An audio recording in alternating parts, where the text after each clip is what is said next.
ملجأ لجأ في باب الرجاء حب في علاه ضاء توهجا عالم مع الرجاء وابطاها الإله هم فرجا.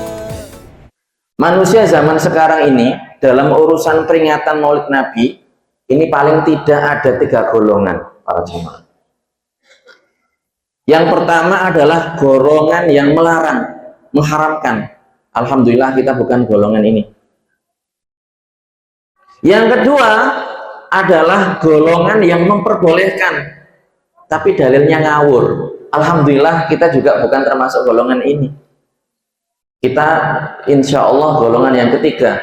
Kita golongan orang yang memperbolehkan peringatan Maulid Nabi, mengajak-ajak, menjelaskan kebolehannya, ya, tapi kita tidak ngawur. Kita menggunakan dalil ayat Al-Quran, hadis Rasulullah SAW, dan yang lainnya. Sebagian orang itu mengajak-ajak untuk merayakan peringatan Maulid Nabi, tapi menggunakan dalil yang ngawur. Di antaranya adalah mereka menyebutkan kisah dusta. Ada yang menggunakan kisah dusta, ada yang menyebutkan hadis palsu, macam-macam. Kita tidak seperti itu. Seperti apa itu, Ustaz?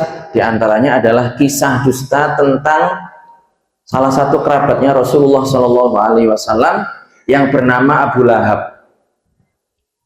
Jadi kata mereka disebutkan Abu Lahab ini, ya, adalah salah satu dari kerabat baginda Rasulullah SAW. Jadi Abu Lahab ini kata mereka itu setiap malam Senin, setiap hari Senin itu diringankan siksanya oleh Allah Subhanahu wa Ta'ala. Kenapa? Kata mereka ini kisah palsu, ini kisah tidak benar. Kata mereka, kenapa? Karena Abu Lahab ini senang dengan kelahiran Nabi Muhammad. Pada saat Nabi Muhammad dilahirkan, Abu Lahab ini senang sehingga dia memerdekakan seorang budak perempuan yang bernama Suwaibah. Karena senang dengan kelahiran Nabi Muhammad, kata mereka lagi, karena sebab inilah Abu Lahab ini mendapatkan diskon, sehingga diringankan siksanya oleh Allah Subhanahu wa Ta'ala pada malam Senin. Kita katakan, kita jelaskan bahwasanya ini tidak benar. Kenapa? Jawabannya adalah karena Abu Lahab ini mati dalam kondisi tidak beriman. Memang benar Abu Lahab ini senang ketika Nabi Muhammad dilahirkan. Abu Lahab ini senang, benar ini. Tapi senangnya bukan karena Nabi Muhammad ini dilahirkan sebagai seorang nabi, bukan. Tetapi senang dikarenakan bertambah satu anggota keluarganya. Saking senangnya ponakannya lahir sehingga dimerdekakan seorang budak. Namun ketika Nabi Muhammad dewasa, beliau diangkat menjadi seorang nabi, seorang rasul, bukannya malah mendukung, bukannya malah beriman, tetapi malah memusuhi dan sering menyakiti dan menzalimi baginda Nabi Muhammad SAW. Seperti itu sampai mati. Sampai turun surat full penuh, ayat 1 sampai ayat terakhir, yang disitu menjelaskan celaan kepada Abu Lahab dan istrinya. Tabbat yada abi lahabi wa tab ma aghna anhu maluhu wa ma kasab. Tidak ada satu surat sempurna yang menjelaskan tentang kondisi orang kafir kecuali hanya Abu Lahab. Oleh karenanya kisah itu tidak benar. Dan dalam kaidah agama itu disebutkan bahwa orang yang mati dalam kondisi non muslim, mati dalam kondisi kafir, itu sekali-kali tidak akan diringankan siksanya oleh Allah Subhanahu wa Ta'ala. Coba panjenengan sesekali buka surat Al-Baqarah.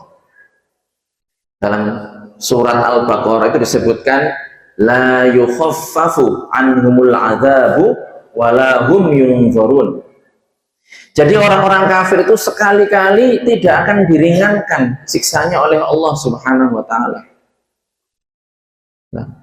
Dan Abu Lahab ini mati dalam kondisi seperti itu. Oleh karenanya, ya silakan kita memperingati, mensyukuri hari kelahiran baginda Nabi Muhammad SAW, tetapi jangan ngawur, jangan menggunakan cerita-cerita bohong, hadis-hadis palsu seperti itu. Ada yang bilang, man a'zama bimaulidi kuntu lahu syafi'an yaumal qiyamah. Dari mana itu? Panjenengan cari di kitab hadis yang muktabar, yang dilegitimasi, nggak akan pernah menemukan. Kalau seandainya ada, lah kenapa terjadi kontroversial seperti sekarang ini? Jadi itu adalah hadis yang tidak berdasar. Rasulullah nggak pernah bilang itu. Karena dalam sejarah, Rasul tidak pernah memang merayakan kelahirannya. Para sahabat juga tidak pernah melakukan peringatan Maulid Nabi. Dan begitu juga dengan para tabi'in. Tapi bukan berarti Nabi Muhammad tidak mensyukuri nikmat-nikmat yang diberikan oleh Allah Subhanahu wa Ta'ala. Suatu ketika para jamaah, Nabi itu ditanya. Nabi ini kan punya kebiasaan baik. Di antaranya adalah beliau ini senantiasa rutin mengerjakan puasa Senin ke Kamis. Beliau ditanya, Kanjeng Nabi, kalau orang Jawa mungkin ya, nopo ose panjenengan iki kok puasa hari Senin?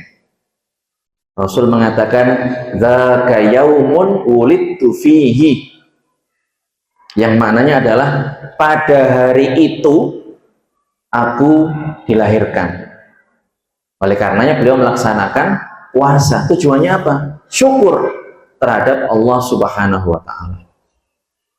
Jadi tidak benar ya kisah Abu Lahab disiksa, diringankan siksanya ya karena diklaim di situ karena dia senang dengan kelahiran Nabi Muhammad SAW. Justru yang benar itu seperti yang disebutkan dalam hadis di Sahih Bukhari. Di situ disebutkan la yazalu mu'adzaban hatta yab'atsahu Allahu min madja'ihi dzalik. Jadi Abu Lahab itu terus-menerus disiksa oleh Allah Subhanahu wa Ta'ala sampai dia dibangkitkan dari kuburannya. Nah, jadi para jamaah, sekali lagi kita merayakan peringatan dan mensyukuri kelahiran baginda Nabi Muhammad SAW, tapi tidak menggunakan kisah palsu ataupun hadis palsu.